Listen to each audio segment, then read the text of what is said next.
Good evening, good evening, good evening, and welcome to Queen's Table. We have another special guest this Wednesday night.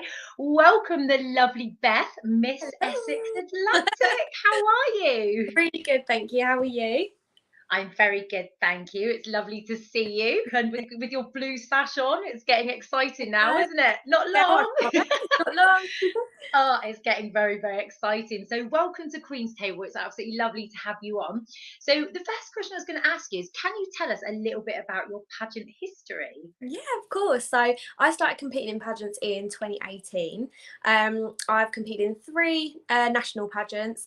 I only have placed in one of those. I came third in the last pageant that I did, and that was back in 2019. So had a little bit of a break, had a baby in between, and I'm back now as a mum and as someone who has recently recovered from an eating disorder, which for me is the most important part of my pageant journey, because that is the reason why I compete, to raise awareness and to help other girls. Oh, that's incredible. But just to ask you first, what did you have, a little boy or a girl? I had a little boy, Oh, 7 months now, so it's gone so quick. oh, that is so, so lovely. Congratulations. That's amazing. So, for anyone watching as well, if you do want to ask any questions to Beth this evening, do pop a little comment in the comments box and I can ask her for you. So, going on to the eating disorder awareness, it's a very, very brave and a very incredible subject that you're doing here. So, can you tell me a little about the awareness you have been doing for, eating disorder awareness? Yeah, of course. So I suffer with an eating disorder since sort of my early teens, while I was going through, my school years. I had a lot of health issues that contributed to the eating disorder. And for me, I found it really difficult to get a diagnosis. I was, had to fight tooth and nail with GPs, to have my mum go in and shout at a few people for me. We saw various different people, paid privately, and got our diagnosis finally quite a few months down the line, maybe even a year. So for me, it was a very hard journey. It took me a long time to recover from the mental aspect of, the trauma of going through all of that, trying to make people believe that you have, something wrong with you, something that's quite difficult to deal with. And for me, knowing that there's so many other girls that struggle with eating disorders, and guys as well, but in the pageant community, I've found so many friends who have gone through similar things to me, and I use my pageant platform and my voice to educate people on the signs and symptoms of eating disorders, so that they can help out their friends and family, because I had such an amazing support system around me. Had I have not had that, I don't think that I would have been able to get through it the way that I did. So I think it's really important as well for some people that don't realise that they have an eating disorder, to be able to get some education surrounding it and be pointed in the right direction. Yeah, that's very important, and you've been through such an emotional journey with this, and what an inspiration to actually be putting it out there from an experience you've had yourself. Yeah. With this sort of awareness that you've been doing, have you been doing any campaigns or things on social media? Could you just go through Yeah. a little bit what you've been doing? Yeah, of course. So I had my first campaign over social media was the ED Ed, which is basically a series of educational posts. And it was, educating people on the signs and symptoms of all the different types of eating disorders that are out there. One of which was the one that I suffer with, which is other specified feeding or eating disorder, which is basically one that doesn't sort of fit into any other category. And basically what my posts were detailing was, the behavioural aspects of those eating disorders, the signs and symptoms, and where you could get help if you or someone that you know needed the help. So I completed that campaign recently, and then I did another one called 7 Days of Self-Care, and that was about, a wellness week is what I called it, and it was basically encouraging people to do things to improve their mental well-being and their mental health.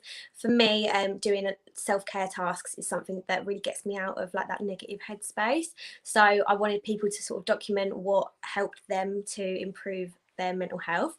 And then I have most recently done a campaign for Eating Disorder Awareness Week, whereby I basically went along with Beat's campaign to improve education for future doctors and current GPs, because that is something that is so important to me, is, getting that education out there for any future doctors, so that no one has to go through what I went through with my diagnosis. So I made sure to post all about their campaign that was going on. I signed their letters, I sent letters to my local MP, and I also enlisted the help of quite a few queens and title holders and got them to record a video for me, which I spliced together and posted on my account to raise awareness of, you know, what I was campaigning for. And Beat have been really successful with this campaign. We had so many people talking about it. It was all over my Instagram, all over my Facebook. So thank you to all of the pageant girls that decided to get involved with my campaign, and also with all of the fundraising and campaigning that Beat were doing through Eating Disorder Awareness Week. It was amazing to see so many people talking about it. It was brilliant, actually. It did pop up on my feed quite a lot, and what an inspiring thing to do. It's brilliant. But can you just go into a little bit more about, because not some people might not be aware of eating disorders or not have much knowledge on them. Where can they find the information that they need to learn about it, or how many sort of types of eating disorders are there? Just can you explain that a little bit? There's a lot of different types of eating disorders, and there's also a lot that don't fit into any specific category. I mean, there are, you know, umbrella terms for certain eating disorders. There are, you know, ones that you have to fit specifically into a certain weight range, things like that, which I don't personally agree with. I think everyone should be treated on a holistic level, and, you know, their mental well-being should be taken into account rather than how much they weigh, in order to get a diagnosis, because that was something that I struggled with. I never really you know, hit the boundary for having inpatient care or having them really be too worried about me, because I was quite petite anyway. I'm not super tall. I was always very slim as a child. So for me, they weren't really worried about my weight as such, which shouldn't be the case. It should be the behavioural aspects that are what you look at. The most important place that you could get information from is your GP. Obviously, I would always recommend, if you are suffering from an eating disorder, or you're worried about someone who may be suffering from an eating disorder, always go and see your doctor. The Beat website has some amazing resources for people who are suffering from an eating disorder themselves, people who are caring for someone with an eating disorder, whether that be an adult or a child. They've got some amazing things that you can print off and take into your GP if you're, you know, you're thinking that you've got something and you're worried that they're not going to take you seriously. You can print off this piece of paper and say, you know, these are the symptoms that I have. I would like you to look into this, please. They also have helplines online and on the phone. They've got an email helpline. They've got like chat rooms where you can talk to other people that might be able to help you with what you're going through as well, which for me was invaluable. It was such an amazing resource to have, and it literally details every eating disorder out there, all of the behavioural symptoms, how you can help someone, and, you know, just it's really, really great resource for people to use. The NHS website is also very good. That's very medically termed, though. It's not very like reader friendly, if that makes sense. There's a lot of medical terms in there, whereas the Beat website is a lot easier to read, and it's got sort of bullet points, and it's got, you know, questions, you know, for you to answer and think, oh, you know, have I got that? Do I need to speak to someone about that? So, and they always prompt you to get help, which I think for someone who thinks they may have an eating disorder, and, you know, they're searching on Google and they're being told you need to go and see a GP, that's amazing, because it helps more people to get their diagnosis and aids with more people recovering, essentially, which I think is amazing. Yeah, 100%. That is brilliant. That is so good. So going back to Beat, could you tell me a bit about the fundraising that you've been doing for Beat and also Mind? Yes, of course. So for Beat, I was doing a Bold and Bright project for their Eating Disorder Awareness Week, because that was the theme this year. So I'm a graphic designer by trade. That's my full-time job. So I created these little mini cartoon portraits for queens and finalists, and they paid £5, and it went straight to my Just Giving page for Beat. So I think I've raised about £70 so far, which is amazing. I'm still doing that. If anyone's interested and would like their own little profile picture for Instagram, I can do that for you. And then for Mind, obviously Mind is Miss Atlantic's chosen charity, and they've also been very helpful for me when I was going through my own mental health issues. So I have loved raising money for them. I did a 100 Miles for Mind project back in October, where I went on daily walks with my little boy, and considering I just had a cesarean literally a few months prior, that was a big thing for me. And I have raised over £500 so far. I've also done a social media masterclass over on my business page that raised money for mine too. So yeah, over £500 so far, which I'm so proud of. I wanted to raise £500 in the whole lead up to the final, so now I can increase my target and push it even more, which I'm so proud of. That's incredible. Massive well done to that. That's such a good amount, isn't it? That's brilliant. That's brilliant. And doing that just after a cesarean, that's pretty good going, isn't it? Yeah. I had my baby in the August, and then I was doing that in the October. So yeah, it was hard. That's very, very superwoman. Definitely. So definitely. So going back to Atlantic, it's in a fabulous pageant, but why did you choose Atlantic? What was your choice in that pageant? You know, I coming back to pageants after having a baby, one of the most important things to me was that they did not discriminate against mums. And when looking around and doing my research, I asked quite a few people as well what they thought, and Atlantic was one that kept coming up. So obviously I did my own research, I spent my time looking into this, and found that obviously they raise money for Mind, which for me, raising money for a mental health charity, that's a huge tick. It's something that I am passionate about myself. It's something that I've had issues with in the past. My director, Romy, being a counsellor for eating disorders and also have gone through one herself, you know, having that understanding with me and, you know, that in common made me more drawn to it as well. I've met Romy in person before as well, so I had sort of that personal connection with her. And just the fact that, you know, they let you raise money for whatever charity you like. You know, there's no sort of limits on fundraising, and the main thing really for me was their ethos, because you know, making waves in pageantry, what does that mean? For me, being able to inspire and encourage other young girls was exactly what I wanted to do. I wanted to encourage people who had been through difficult situations with mental health to get themselves back out there and to feel beautiful and to feel completely themselves, and being part of a system that, you know, means that you can be a role model and encourage other people. It was just, you know, it really resonated with me. And as soon as I'd done my research, you know, I looked at the pros and cons and everything, I thought, you know what, there's no competition. This is the one for me. This is the pageant that, you know, sets my heart on fire. Like, I was like, I want this so badly. And I applied and never looked back. You know, I've been so passionate about it ever since.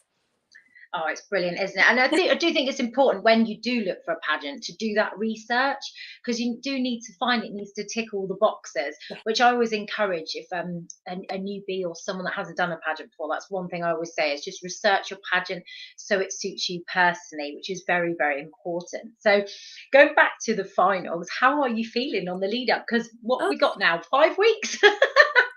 I am so excited. I'm literally excited, nervous, everything in between. I can't wait. It's my first pageant since 2019. It's my first pageant since the pandemic. It's my first pageant since having a baby. You know, I'm a new person. I've got a new body. You know, I fit in a different size dress now. I look different. I just feel like it's the beginning of, you know, a new me. And I feel so proud of, you know, my body growing a baby, and, you know, I don't fit in any of my old clothes anymore, and that's not a problem for me anymore. You know, I'm proud to be going out on stage as a new person. I feel that I'm not the same girl that I was back then when I first competed. So it's just so exciting for me. It's like a new beginning. And also the fact that my cousin's competing with me now as well, she's going to be in the teen category, makes it even more special. Like, we get to share the journey together, which I can't explain how excited I am. I can't wait. I'm counting the days down. I know, I'm excited for you, and you look fantastic, and it's going to be so amazing. So is your family coming to watch you at the final? Well, my mum and dad are watching our baby, and they're going to be babysitting, but they're going to be watching the live stream. And then my boyfriend is coming to watch the final, and he's never been to a pageant before, so it's going to be an experience for him. So I can't wait. He's going to enjoy it, I think. I think there'll be lots of husbands, boyfriends, and everything there. They can all sort of hang out together. That'll be all right. Yeah. get the men down. So what do you feel? What's your favourite thing that pageantry brings you? What do you think what it does for you the most? Well, honestly, I know a lot of people say this, but I genuinely think that the community and the friendships that it's brought me has been such a game changer.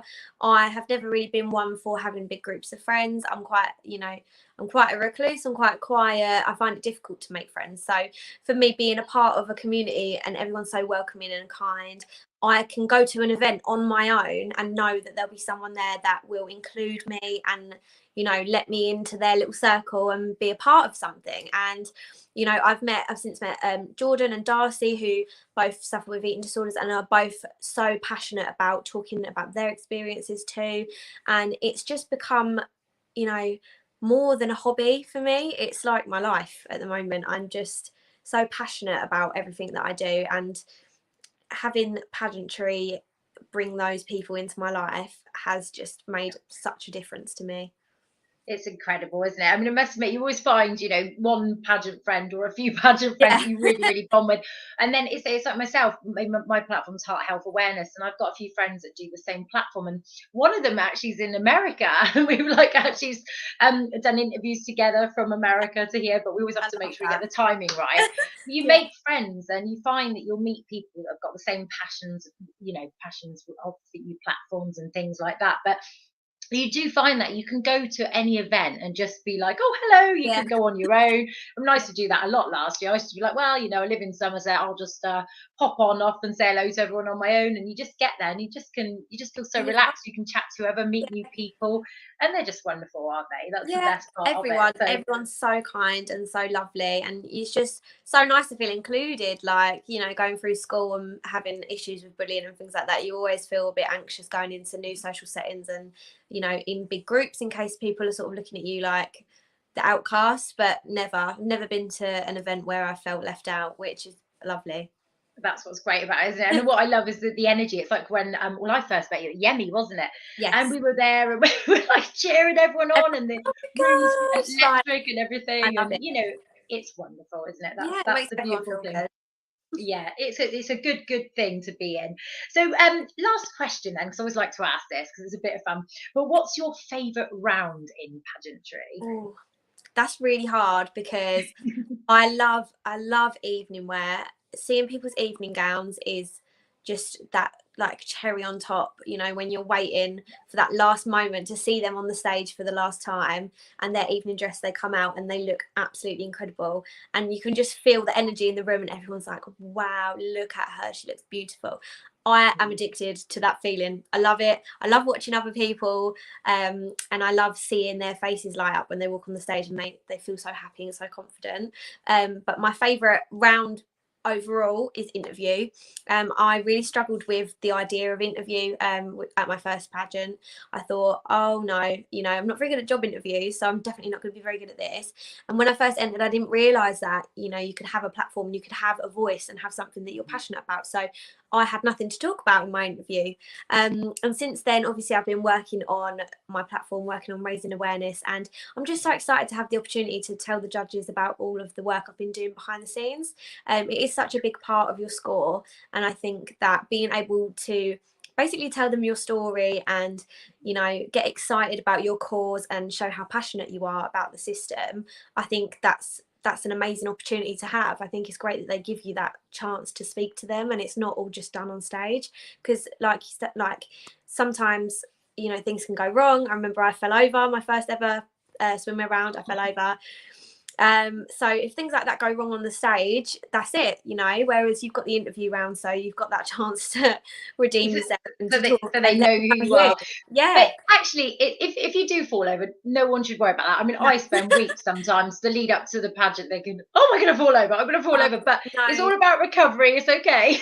Literally, I came out, I was fine, but I was wearing heels that were far too high for me, and I didn't practice, and I lasted the whole stage and then got right to the back as I was walking off and I fell, and literally the director of that pageant come running out. She was like, don't worry, it's fine, we wouldn't take any scores off you, you're absolutely fine, don't worry. And I was so upset because I thought I'd ruined it, but actually when she spoke to me I realised things like that happen. Yeah, it doesn't matter. I got tackled up in my fashion wear before. No one laughed. That was my worry. I was thinking, oh no, everyone's gonna be laughing at me. They weren't. No. You just gotta keep smiling and carry on. But to be honest, Yeah, it's fine. But like, it does happen. I mean, I've seen a few where they've had uneven stages and things like that. And, few people have taken a bit of a tumble, but it's, I think one of them that took a tumble won for this particular one. It didn't matter. It's just, No. just a bit of an uneven stage, which isn't great revealed. So, No. But anyway, it's been absolutely incredible to have you on. I'm just going to show what we have left in March. I can't believe March is nearly finished. So we've got all these lovely, beautiful women this March. So next week, we've got Miss Atlantic coming on. So we've got a few Atlantic girls coming up the next few weeks because, well, it's got to be done, isn't it? Because Atlantic's only round the corner. So we're all very excited for this. So it's fabulous. So thank you so much for joining us. Thank you for having me. Really appreciate it. And yeah, we will see you in a few weeks at the final, and wish you all the very best from Pageantland's Queen's Table. Thank you so much for having me. Thank you. Bye.